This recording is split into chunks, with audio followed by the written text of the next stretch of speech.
아버지 감사합니다. 이 자리 정말 주님께만 영광 돌려지는 자리 되게 하여 주시고, 무엇보다도 이 빗길을 뚫고 이 자리까지 오신 이 성도님들에게 정말 큰 은혜와 사랑을 다시 한번 증거하여 주시옵소서. 감사드리며 예수님의 이름으로 기도드립니다.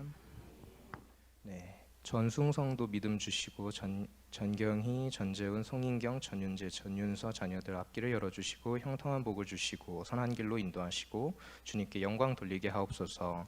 933번째 성도님 박묘순 권사님 1000번째 하셨습니다. 유재원 권사님 한계와 상황을 뛰어넘는 큰 믿음의 사람이 되게 하옵소서. 역시 유재원 권사님 403번째 1000번째 올리셨습니다. 기도하겠습니다. 하나님, 오늘 이렇게 드려진 예물을 아버지 귀히 보아주시고 주님께서 이들의 마음의 소원을 아시오니 주님 속히 응답하여 주시옵소서. 아버지, 우리가 주의 전에 올 때 빈손으로 나오지 않게 하여 주시는 은혜 감사드립니다.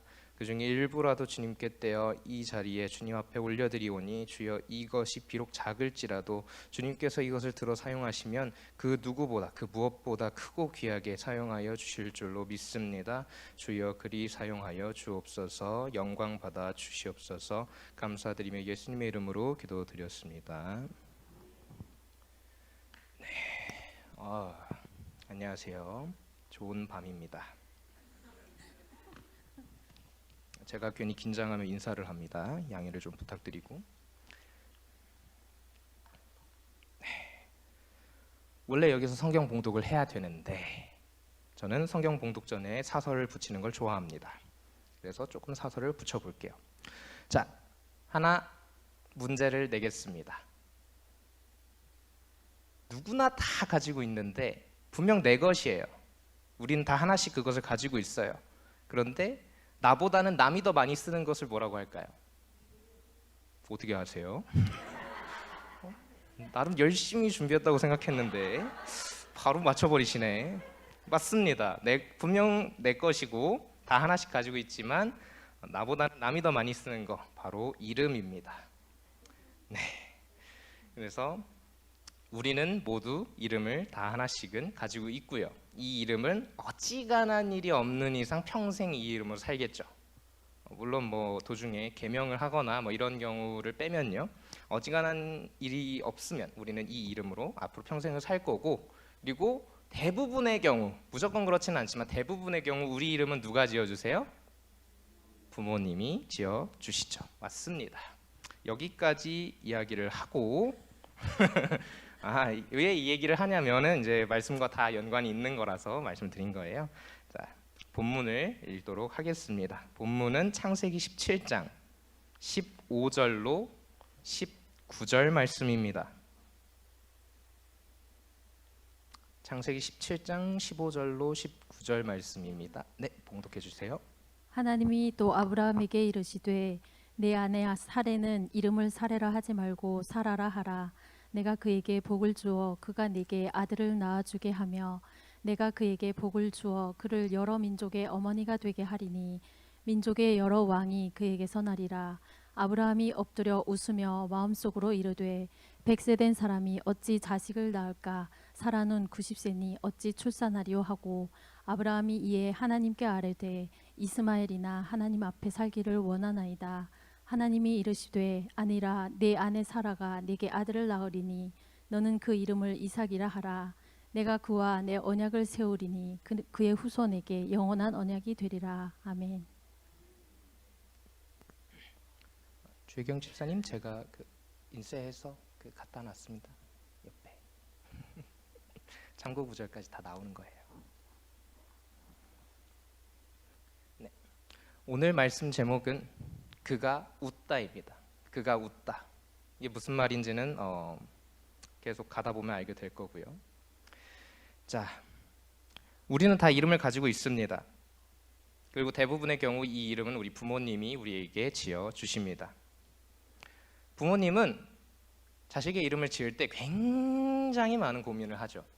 어떻게 하면 더 부르기가 좋을까? 어떻게 하면 뜻도 좋을까? 어떻게 하면 너무 독특하지 않을까? 어떻게 하면 또 너무 흔해 빠지지는 않을까.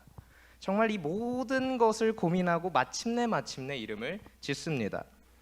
물론 이런 고민을 안 하고 저희 부모님이라든가 뭐 그런 분들처럼 그냥 장명소에 맡기시는 분들도 간혹가다 있는 것 같긴 한데 뭐 제 이름은 저는 만족합니다. 저는 만족합니다만 하여튼 대부분의 부모님들은 자식의 이름을 지을 때 굉장히 많은 고민을 하십니다. 제 친구가 생각이 나는데 제 친구 이름이 성진이에요. 성진. 저랑 이름이 비슷해서 꽤나 친해졌었는데 성진이라는 친구가 있는데 걔가 부모님하고 통화를 하는 걸 잠깐 어깨너머로 들은 적이 있어요. 그런데 막 부모님이 성진이를 애기야 하면서 부르시는 거예요. 그 친구 키가 187cm입니다. 애기가 아니에요. 근데 애기야 하고 부르시는 거예요. 그래서 하도 이상해서 제가 물어봤어요. 성진아, 네가 애기는 아닌 것 같은데 너를 왜 애기라고 부르시니? 뭐 이유가 있니? 그랬더니 자기가 자기 집에서 유일한 아들이래요. 뭐 몇 대 독자 뭐 이런 얘기를 하던데 몇 대였는지까지는 기억은 안 나는데 그래서 부모님이 이 성진이를 낳고 너무 이제 이쁜 거예요. 드디어 아들이 태어났으니까. 그래서 이 아들을 막 진짜 어떻게 하면 좋은 이름을 줄까 고민을 그렇게 하셨다는 거예요. 그래서 도대체가 이 애한테 무슨 이름을 지어줄까, 어떤 이름을 줄까 하고 고민하다가 마침내 지은 게 성진이라는 어떻게 보면 조금 흔한 이름이긴 했는데 하여튼 그런 이름을 짓기 전까지 너무 귀해서 이름을 어떻게 지을지 고민하다가 이름이 없잖아요. 이름이 짓기 전까지 이름이 없으니까 그때 그냥 애기야 하고 부르던 게 습관이 됐다는 거예요. 그래서 아직도 간혹 애기야 하고 부르신대요. 그 얘기를 듣고 역시 부모님의 마음은 다 똑같구나. 내 자식 이름 하나라도 잘 붙여줘야지 하는 그 마음이 정말 다 똑같은 거구나라는 생각을 했는데요. 사람도 이렇게 사람의 이름을 짓는데 아주 열심입니다. 사람도 자기 자식의 이름을 짓는데 그토록 온 신경을 쏟아요. 그런데 성경에 보면요, 하나님이 사람의 이름을 지어주시는 장면이 여럿 나옵니다. 뭐 대표적으로 이스마일이라던가 오늘 말씀에 나오는 이삭이라던가 아니면은 뭐 조금 저기 뒤긴 한데 예수님 이름도 예수님 이름 근데 솔직히 애매하죠. 하나님이 하나님 이름 지으신 거라서 하여튼 이게 사람의 이름을 하나님이 지어주시는 장면이 성경에 굉장히 많이 나와요. 10번 정도 나오는 것 같은데. 근데 그렇다면 하나님이 사람 이름을 지으실 때 얼마나 신경을 쏟으셨을까? 이런 생각을 한번 해봤습니다. 우리의 이름이 다 뜻이 있잖아요. 제 이름에도 뜻이 있습니다. 승준이라는 이름에 너는 훌륭한 사람이 되라라는 뜻이 담겨 있어요. 뭐 물론 그 중에는 이제 아무런 뜻도 없는 이름을 가지고 계신 분도 계실 거예요. 뭐 나이가 좀 지긋하신 분이라던가 이런 분들은 아무런 뜻이 없는 이름을 막 가지고 계신 분도 계신데 그거는 부모님이 그냥 막 살다가 대충 그냥 막 대충 살라고 그렇게 지으셨냐? 그게 아니라 이름을 막 지으면 오래 산다. 그런 속설이 있잖아요. 그래서 오래 살았으면 좋겠다라는 뜻이 있는 거예요. 뜻이 없는 이름에도 뜻이 있는 겁니다. 그런데 이삭에는 그럼 무슨 뜻이 있을까요? 하나님이 이삭이라는 이름을 지어주시면서 어떤 뜻을 담으셨을까요? 오늘 그 이야기를 한번 해보려고 합니다. 네. 근데 이 이야기를 제대로 알려면 아브라함이라는 사람을 좀 볼 필요가 있어요. 아니 뭐 새삼 난 교회 뭐 여러 번 다니지도 않았지만 야브라함이라는 이름은 귀에 못이 박히도록 들었어. 도대체 뭘 더 알으란 얘기야? 네, 맞습니다. 저보다도 제 나이보다도 교회를 오래 다니신 분이 계실 거예요. 하지만 그래도 우리는 이 아브라함에 대해서 한번 이 사람의 인생에 대해서 좀 이렇게 따라가 보면 좋을 것 같아서 가져왔습니다. 12장 2절을 한번 읽어주시겠어요? 내가 너로 큰 민족을 이루고 네게 복을 주어 내 이름을 창대하게 하리니 너는 복이 될지라. 아멘. 창세기 12장에서 하나님이 최초로 아브라함을 부르십니다. 아브라함이 아직 아브람이던 시절에 아브라함을 부르세요. 아브라함아, 내가 너한테 복을 줄 거고 내가 너한테 큰 민족을 이루게 할 거다. 그러니까 내가 명하는 바로 그 땅으로 가거라 라고 이야기를 하죠. 그때 아브라함이 순종했습니까? 불순종했습니까? 순종했습니다. 정말 큰 결정을 한 거예요. 저는 이제 부모님 집을 떠나서 저 혼자 이제 독립해서 살고 있습니다. 정말 뭐랄까, 부모님의 집에 있을 때가 가끔씩은 그립기도 해요. 내 아버지 집에 있을 때는 먹을 것도 많고 따뜻했는데 이제는 뭐 배가 없음 냉장고 열어보고 먹을 게 있으면 먹고 없으면 굶고 대충 그냥 한 끼 때우는 식으로 살고 있고, 무엇보다 이제 날이 추워도 함부로 난방을 할 수 없어요. 난방비가 거든.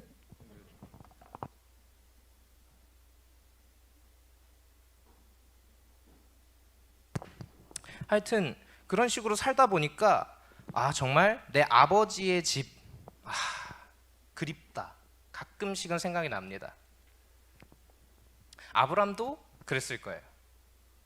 내가 이 아버지의 집을 떠나서 어디론가 가게 되면은 내가 지금까지와는 경험해 본 적이 없는 전혀 다른 세상이 펼쳐질 텐데 떠나야 하나 말아야 하나라는 고민이 많았을 거예요. 하지만 아브람은 떠난 겁니다. 왜요? 하나님을 믿었거든요. 하나님께서 나에게 복을 주신다는데 그 복이 뭔지는 모르겠지만 나한테 큰 민족도 이루게 하신대. 나를 버리실 분이 아니야. 그 한마디를 믿고, 하나님의 그 말씀 한마디를 믿고 나간 겁니다. 이때 아브라함의 나이 75세였습니다. 아브라함이 강을 건너서 넘어옵니다. 강을 건너서 넘어옵니다. 그래서 우리가 흔히 아브라함의 이스라엘 민족을 가리켜서 히브리인이라고 부르지 않습니까? 히브리인이라는 원어적인 의미의 뜻은 강을 건넌 사람이라는 뜻입니다. 왜냐면 이때는 고대 시대거든요. 한참 우리가 머리 아파하는 메소포타미아니 뭐니 하는 그런 되게 자질구레한 지명들 나오고 하는 그 시대에 강을 건넌다는 것은요, 다른 세상으로 가는 것과 매한가지예요. 지금은 우리 그냥 한강 건너면 그냥 한강 건넜구나 겠지만 그때 당시에 큰 강이라는 장애물은 함부로 넘을 수 없는 것이었거든요. 그래서 강을 넘는다는 것은 다른 세계로 가는 것과 똑같은 말이었습니다. 하지만 아브라함은 그 모든 것을 이겨내고 그저 간 거예요. 하나님이 말씀하셨기 때문에 그 말씀을 믿은 거죠. 과연 아브라함이 승승장구합니다. 하나님께서 그 믿음을 근거로 해서 아브라함한테 복을 아주 많이 주셨거든요. 그래서 나중에 보면 어떤 왕들하고 싸움이 났다 하더라 하는데도 아브라함이 다 이기죠. 자기 조카 롯이 잡혀갔는데 그 롯도 막 구해오죠. 그러면서 막 축복도 받고 아주 승승장구하면서 잘 삽니다. 그런데 아브라함한테 한 가지 고민이 있었죠. 바로 자식이 없다는 것입니다. 내가 읽어놓은 많은 것들, 내가 읽어놓은 재산, 내가 읽어놓은 내 땅, 내가 읽어놓은 내 많은 양들, 소떼들, 양떼들, 이거 다 의미 없는 거야. 내가 죽으면 다 다른 사람들이 가져갈 거거든. 나한테 자식이 없잖아. 내가 지금 누리고 있는 이것들 무슨 의미가 있어? 나한테 자식이 없는데. 라고 고민할 때에 15장에서 하나님이 다시 한번 아브라함에게 나타나셔서 이렇게 약속을 하십니다.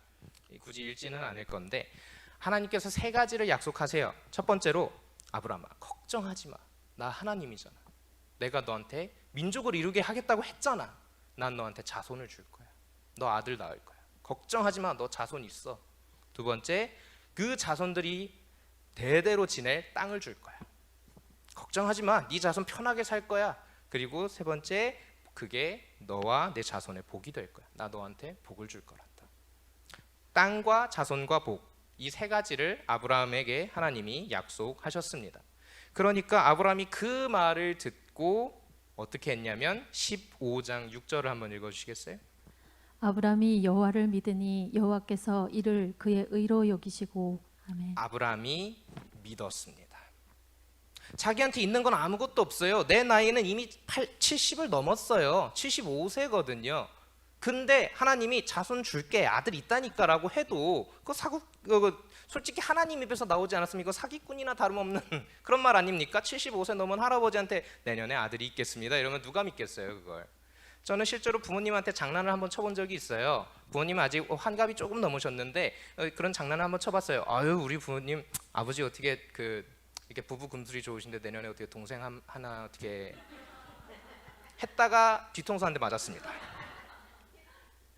그게 아니 그게 뭐 아버지한테 할 소리냐 하면서 이렇게 막 이렇게 때리시는데 저도 딱히 맞는 말이어서 반박을 못 하겠더라고요. 맞습니다. 아버지한테 그렇게 얘기해도 그게 말이 안 되는 거예요. 60이 조금 넘으신 분한테 그렇게 얘기를 해도 이거는 뭐 말도 안 되는 소리야, 참 기가 차다라고 얘기가 나올 말인데 75세가 넘은 할아버지한테 지금 아들이 있을 거야 라는 말이라니 이게 어떻게 믿을 수 있겠습니까? 하지만 아브라함은 믿은 겁니다. 그렇게 아브라함이 15장 6절에서 하나님을 믿어요. 주시겠구나. 그러고서 시간이 흐릅니다. 1년, 2년, 3년, 4년, 10년이 흘러버렸습니다. 그 10년 동안 하나님께서 아브라함에게 뭘 했다는 얘기가 안 나와요, 성경에. 그냥 아브라함은 믿고 기다리고 있었던 겁니다. 전 이거를 읽으면서 참 신기했습니다. 어떻게 그럴 수 있었을까? 자기 나이가 한 살 한 살 먹어가면서 내 몸이 예전과 같지 않다는 것을 느꼈을 텐데, 본인이 깨닫고 알 텐데, 그런데도 아브라함은 그저 기다린 겁니다. 이해가 조금 쉽게 설명을 해드리면, 이제 요즘 고3 학생들 되게 수능 준비한다고 되게 엄청 힘들어 하는데, 제가 고3이라고 가정을 하고 제가 하나님 앞에 기도를 한 겁니다. 하나님, 저 이 대학 너무 가고 싶어요. 이 대학 꼭 가고 싶어요. 가게 해주세요. 하나님이 응답을 하신 겁니다. 승준아, 그럼 당연히 가야지. 내가 너 그 대학 보내주지. 당연히 갈 수 있지 라고 응답을 주신 거예요. 나 그 대학 가는구나 하고 너무 기뻐하고 있었는데 그해 수능을 봤는데 떨어진 거예요. 내년에 다시 한번 준비해서 수능을 본 겁니다. 떨어진 거예요. 내후년, 또 그 다음 해, 또 그 다음 해, 반복하기를 10년 동안 수능을 봤는데 모조리 떨어진 거예요. 어떻게 믿을 수 있겠어요? 내가 어떻게 하나님을 이제 더 믿을 수 있겠어요? 주신다면서요. 나한테 자식 주신다면서요.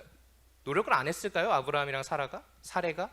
아닙니다. 아브라함하고 사레는 굉장히 노력을 많이 했을 거예요. 실제로 인간적인 방법이긴 하지만 어떻게든 자식을 좀 얻어보려고 하갈이라는 여인을 이제 사레가 아브라함한테 주면서 이제 자식이라도 좀 첩이긴 하나 그래도 자식이라도 좀 낳자 뭐 이런 얘기를 하기도 하지 않습니까?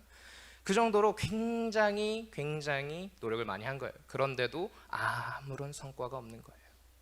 기도를 하는데도 아무런 응답이 없는 거예요. 주신다면서, 나한테 주신다면서 왜 10년이 지나도록, 나 지금 나이가 85살이야. 언제 주실 거예요? 그렇게 시간만 흐르고 있는 거죠. 아브라함의 속은 타들어가다 못해 문드러졌을 겁니다. 아니 주신다면서요 하나님. 아니 언제 주십니까? 내 나이가 지금 85살인데.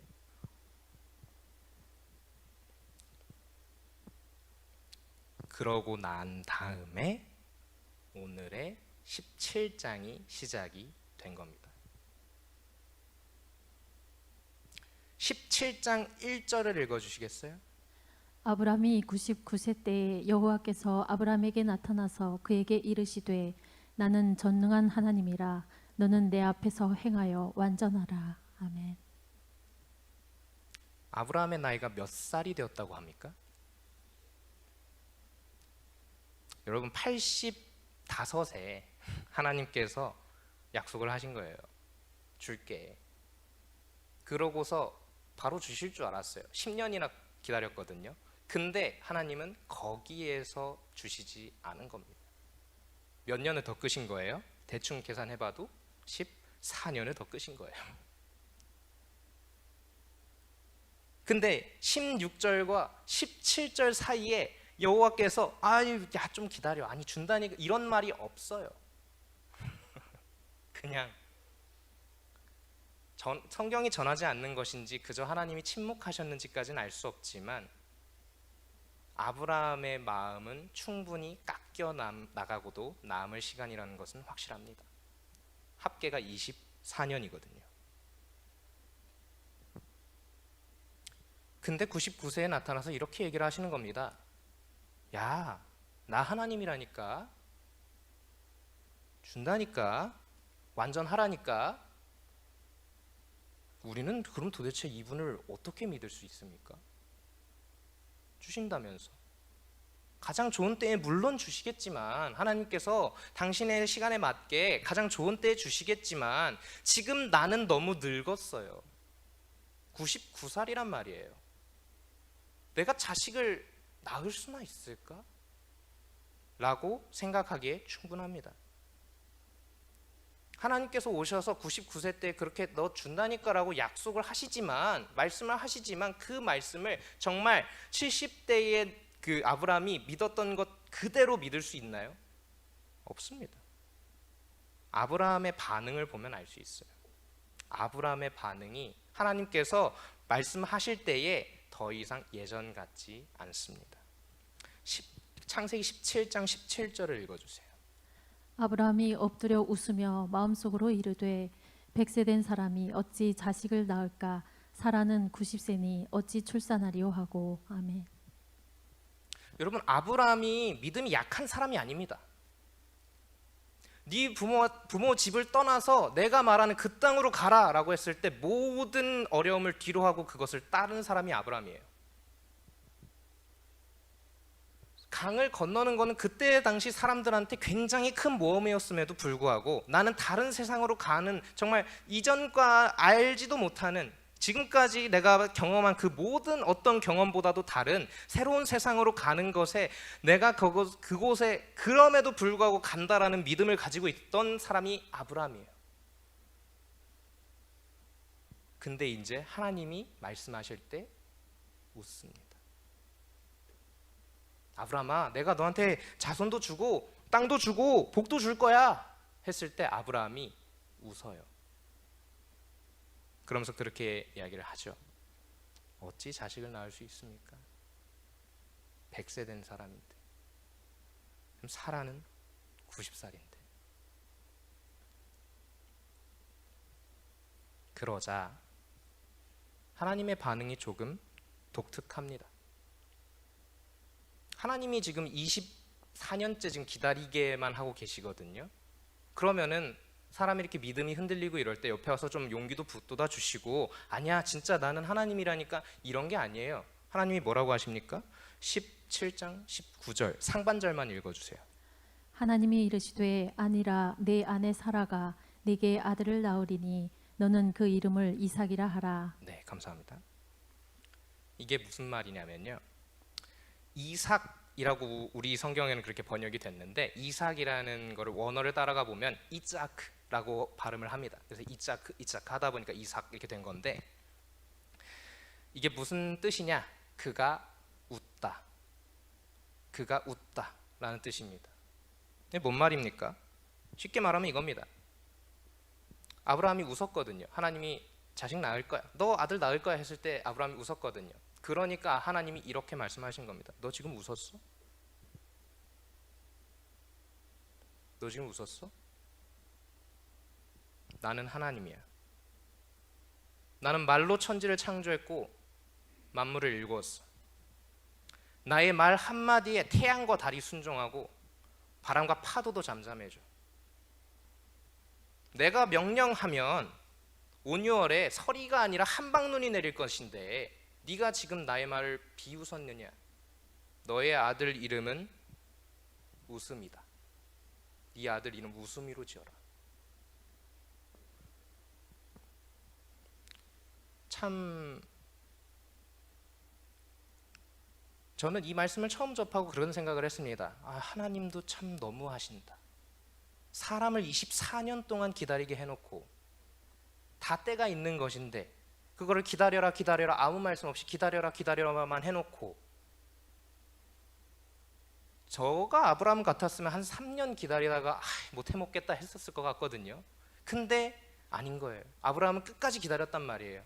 하나님께서 말씀하실 때 그 머리를 땅에 조아리고 하나님께 예를 취했단 말이에요. 근데 그 사람이 웃었다는 이유만으로 아브라함한테 네 아들 이름은 웃음이다.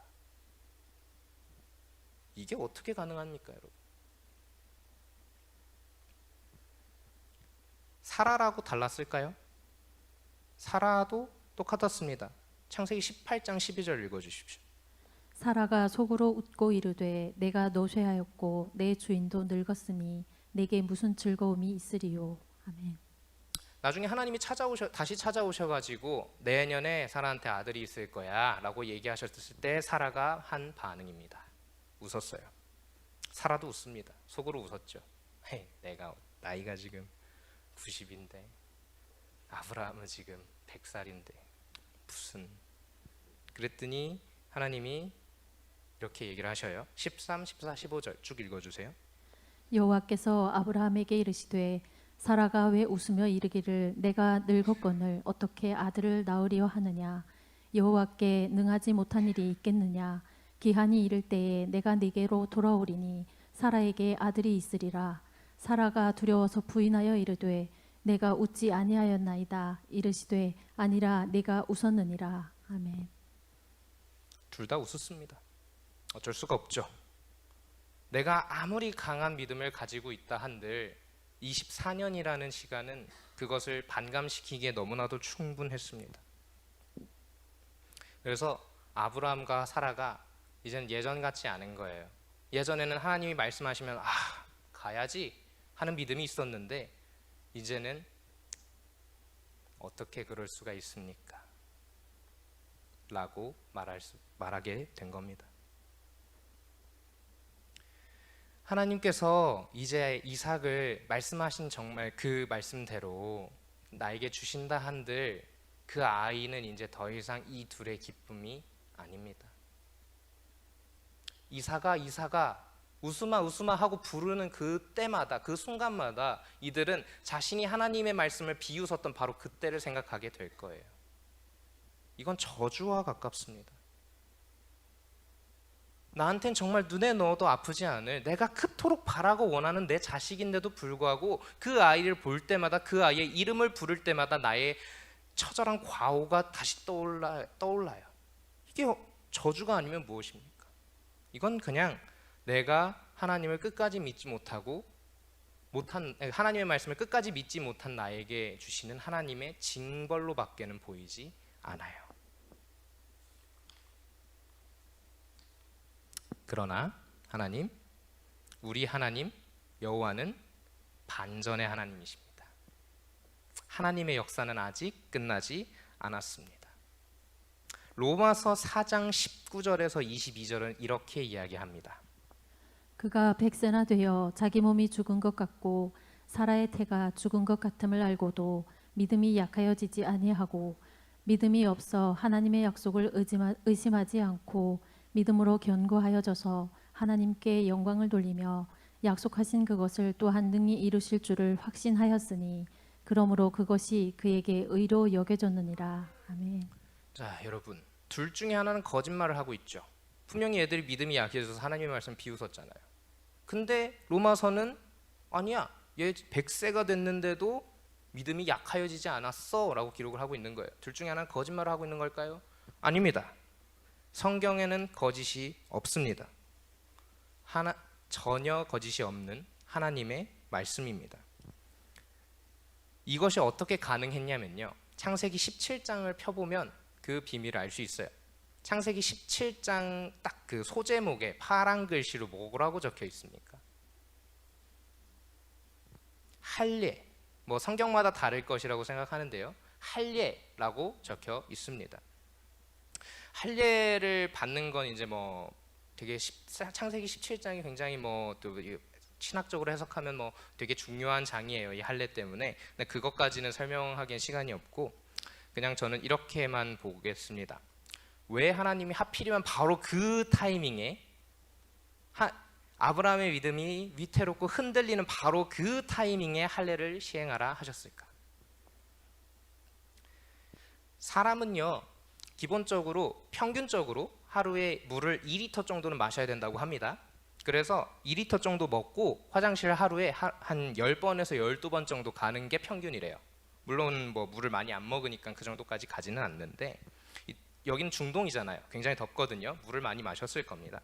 그래서 화장실 굉장히 자주 갔겠죠. 물론 땀으로 나가는 것도 많았겠지만요. 화장실에 갈 때마다 아브라함은 할례된 이제 뭐라고 표현하기 좀 그러네. 하여튼 그 하나님께서 나의 몸에 새겨주신 그 언약의 표징을 보았을 겁니다. 화장실을 갈 때마다 하루에 10번이고 10대번이고 자신의 몸에 새겨진 그 표징을 보았을 거예요. 그러면서 그 표징을 볼 때마다 자신이 하나님을 비웃었던 바로 그 순간을 묵상하겠죠. 아, 내가 잘못했구나. 그러면서 자신의 채찍질하면서 더 보돋았을 겁니다. 아니야, 하나님이 주신 됐어. 아니야, 하나님이 주신 됐어. 그리고 사라는 옆에서 그런 남편의 모습을 보면서 나도 하나님을 비웃었지. 하지만 하나님이 주실 거야 라고 자기를 계속 채찍질했을 거예요. 1년 동안을요. 아마도 24년 동안 자신이 하나님을 믿지 못했던 그 순간 그 이상으로 하루에 몇 번씩 화장실을 가면서 그런 묵상을 했을 겁니다. 아니야, 하나님이 주신 됐어. 아니야, 난 믿을 거야. 믿을 수 있어. 나의 하나님은 지금까지 나를 실망시킨 적 없으신 분이니까. 그러기를 수십 번을 한 후에 마침내 때가 찼고 사라가 아이를 낳습니다. 그리고 이렇게 말합니다. 창세기 21장 6절입니다. 사라가 이르되 하나님이 나를 웃게 하시니 듣는 자가 다 나와 함께 웃으리로다. 아멘. 이 아이를 낳기 전까지는요, 이 아이가 나의 과오를 뒤집어 다시 수면 위로 끄집어 올리는 그저 참 웃음이 그것밖에 되지 않았을 거예요. 나의 과오, 하나님을 믿지 못했던 나의 책임. 이 아이의 이름을 부를 때마다 이 아이가 어머니, 저는 왜 이삭인가요? 저의 이름은 왜 웃음인가요? 누가 웃었나요? 라고 물어볼 때마다 그것을 애써 회피해야만 했던 이 둘이었을 겁니다. 하지만 이 아이를 낳고 하나님께서 주신 기쁨이 크니까 사라가 이렇게 고백을 하는 겁니다. 하나님이 나를 웃게 하셨다. 이 아이의 이름이 웃음이 이삭인 거는 하나님이 나를 채찍질하고 나를 징계하시기 위한 것인 줄 알았는데 그게 아니었어. 정말 이 아이는 우리에게 기쁨이구나. 정말 이 아이가 우리에게 온 것이 하나님께서 나에게 주신 크나큰 행복이구나 라는 고백을 합니다. 여러분, 우리의 삶을 한번 돌아봤으면 좋겠습니다. 하나님을 처음 만난 그때 우리의 믿음은 얼마나 굳건했습니까? 하나님께서 죽으라면 정말 불길에도 뛰어들 수 있을 것 같았고, 하나님께서 행하라 하시면 나는 정말 내 목숨과 생명 모든 것을 집어던지고 그것을 할 수 있을 것만 같았어요. 근데 지금 우리는 어떨까요? 그렇게 하실 수 있나요? 그럴 수 없죠. 그러기가 힘들죠. 내가 지켜야 할 것들이 많고 나의 가정이 있고 내가 해야 할 게 많은데 그러기가 힘들죠. 그러니까 하나님께서 나에게 주신 온갖 가시와 찔레가 그저 내가 믿음이 약하여져서 하나님께서 나를 벌 주시는 건가 보다. 하나님이 나를 아프게 하시는 거는 내가 믿음이 없어서 나를 책망하시는 건가 보다 라고 생각하기 쉽죠. 그렇지 않습니다. 그렇지 않습니다. 예레미야가 3장 33절에 말씀하지 않습니까? 인생으로 고난을 당하게 하시는 건 하나님의 본심이 아니십니다. 그런데도 하나님은 고난을 허락하시는 거예요. 왜냐하면 그 고난으로 하여금 하나님을 더 믿게 하기 위해서요. 하나님을 낙심하여 하나님을 떠나지 않게 하기 위해서 내 삶의 구비마다 그러한 가시를 두신 겁니다.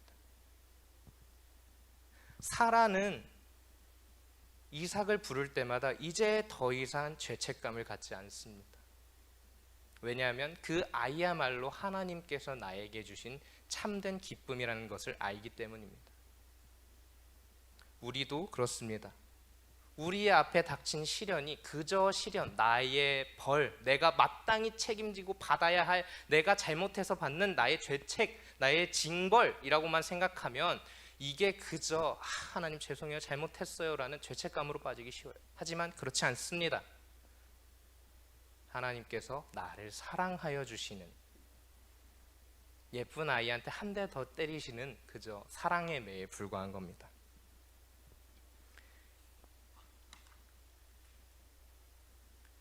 할례라는 육체적 표징을 받은 아브라함은요 25년, 물론 뭐 정확히 따지면 25년은 아닌데요 25년 동안 자신의 믿음을 지킬 수 있는 원동력이 되었습니다. 할례라는 것이 자신의 원동력이 된 겁니다. 그럼 우리에겐 이제 무엇이 있습니까? 그런 육체적 표와는 비교도 할 수 없는 게 있습니다. 바로 우리 안에 계신 성령이라는 것입니다. 하나님께서 우리 안에 성령을 보내주셨어요. 이제 그 성령님이 말씀하시고 행하라 우리에게 계속 말씀하셔요. 이제 그것에 따라가면 우리가 변화되는 겁니다. 우리를 변화시키고 계시는 성령님이 우리 안에서 육체적 표와는 비교할 수도 없는 그런 정말 영적인 표가 되어주시고 계십니다. 우리는 모두 그 성령님을 우리 안에 받은 사람들입니다. 우리의 믿음은 어떻습니까? 하루 이틀이면 무너져 내려서 사라져 버리는 그런 믿음을 가지고 계십니까? 아니면 눈에 보이는 것 없이, 손에 잡히는 것 없이 그것이 설령 몇십 년을 계속 간다고 하더라도 끝까지 유지되는 믿음입니까? 우리는 모두 이 후자의 믿음을 가지고 있습니다. 왜요? 우리 안에 성령께서 역사하고 계시기 때문입니다. 우리는 우리의 믿음을 지킬 힘이 없습니다. 하지만 성령께서 우리의 믿음을 계속 이끌어 가십니다. 그래서 우리는 더 이상 할례를 받지 않습니다. 우리 이미 마음에 성령께서 인치셨기 때문에요. 더 이상 그런 육체적 표 필요 없습니다. 이미 영원하고도 더 위대하고 완전한 표를 우리 안에 두셨거든요. 그것이 바로 성령 하나님이십니다. 제가 첫 번째 이 자리에 서서 설교했을 때의 말씀을 기억하시는 분도 계실 거예요. 제가 그때 그렇게 얘기를 했죠. 정말 나는 신학을 떠나고 막 어떻게 하고 어쩌고 했는데 결국 하나님이 붙잡으시더라. 저를 붙잡으신 하나님은 바로 내가 악한 길로 떠나지 않기를 바라시는, 내가 고난 중에 있을지라도 내 옆에서 눈물을 같이 흘려주시는 바로 성령 하나님이십니다. 저와 함께 하셨던 성령님께서 우리들 마음 가운데에도 함께하고 계십니다. 그렇기 때문에 아브라함이 흔들렸던 25년 그거와 비교도 할 수 없습니다. 우리의 평생, 아니 평생이 아니라 평생을 2번 반복한다 하더라도 우리의 믿음은 흔들리지 않을 수 있습니다. 성령께서 우리 안에 평생 거하시기 때문입니다. 우리는 성령께서 이끌어 가시는 대로, 인도하시는 대로 따라가기만 하면 됩니다. 우리와 항상 함께 하시는 성령님을 언제나 기다리고 찬양하고 사랑하시는 여러분이 되시길 주님의 이름으로 축원합니다. 말씀을 마칩니다. 성령께서 사람 안에 계시다는 건 사실 말도 안 되는 일입니다. 왜냐하면 성령은 완전하신 분이신데 우리 안에 이런 죄 많은 인간 안에 계시는 게 말이 안 되거든요. 우리가 죄 지을 때에도 우리 안에 계시면서 피눈물을 흘리고 계실 거거든요. 구약 같을 때에는 그냥 성령 하나님이 사람에게 임하시기도 하시고 떠나시기도 하셨거든요. 사람 얘 마음에 든다 하면 임하시고 얘가 죄를 짓고 하면은 떠나시고, 삼손이 그렇지 않았습니까? 삼손에게 성령이 임하시니 큰 힘을 발휘하고 성령이 떠나시니 더 이상 아무것도 할 수 없는 것을 보면서 성령이 임하시기도 떠나시기도 하는구나라고 생각하시겠지만 그렇지 않습니다. 더 이상 성령 하나님은 우리를 떠나시지 않습니다. 예수 그리스도의 피로 우리를 모두 인치셨고 그 이들을 끝까지 우리가 하나님의 집 그 본향으로 들어갈 때까지 인도하실 것이기 때문입니다. 그것이 정말 위대한 약속입니다. 성령 하나님을 믿으십니까? 그렇다면 우리가 더 이상 고난으로 휘둘릴 이유도 없는 겁니다. 오히려 나에게 찾아온 고난을 감사로 받으십시오. 그것이 나를 징계하는 것이 아니라 나를 완전하게 하고 끝에는 하나님의 나라에 들어가게 하는 귀한 상급이기 때문입니다. 나에게 고난도 주시는 하나님을 찬양하십시오. 기도하겠습니다. 사랑의 하나님 아버지, 우리에게 주신 모든 은혜에 감사드립니다. 주여, 나는 내가 좋아야지만 은혜인 줄 알았습니다. 내가 행복해야지만, 내가 바라는 것을 얻어야지만 하나님께서 나에게 상을 주시는 것인 줄 알았습니다. 그러나 아니었습니다. 내가 당한 모든 어려움 또한 하나님께서 나를 변화시키기 위하여 나에게 준비하여 주신 나의 상급이었습니다. 주여, 이제는 내가 징계를 받는 기분이 아니라, 내가 정말 눈물을 흘리면서 걷는 길이 아니라 고난 중에도 기뻐할 수 있게 하여 주시옵소서. 내 안에 성령님이 말씀하시는 대로 내가 행하고, 내 안에 성령님께서 이끄시는 대로 내가 이끌림을 받는 그런 삶을 살게 하여 주시옵소서.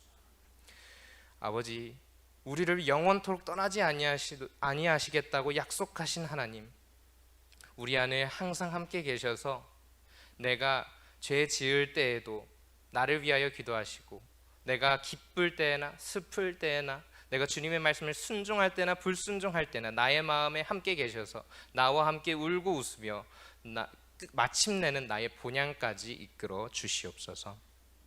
사랑이 많으신 예수 그리스도의 이름으로 기도드렸습니다. 네, 주기도문 하시겠습니다. 하늘에 계신 우리 아버지, 아버지의 이름을 거룩하게 하시며 아버지의 나라가 오게 하시며 아버지의 뜻이 하늘에서와 같이 땅에서도 이루어지게 하소서. 오늘 우리에게 일용할 양식을 주시고, 우리가 우리에게 잘못한 사람을 용서하여 준 것 같이 우리 죄를 용서하여 주시고, 우리를 시험에 빠지지 않게 하시고 악에서 구하소서. 나라와 권능과 영광이 영원히 아버지의 것입니다. 아멘. 주여 삼창하시고 기도하시다가 자유롭게 돌아가십니다. 주여, 주여, 주여.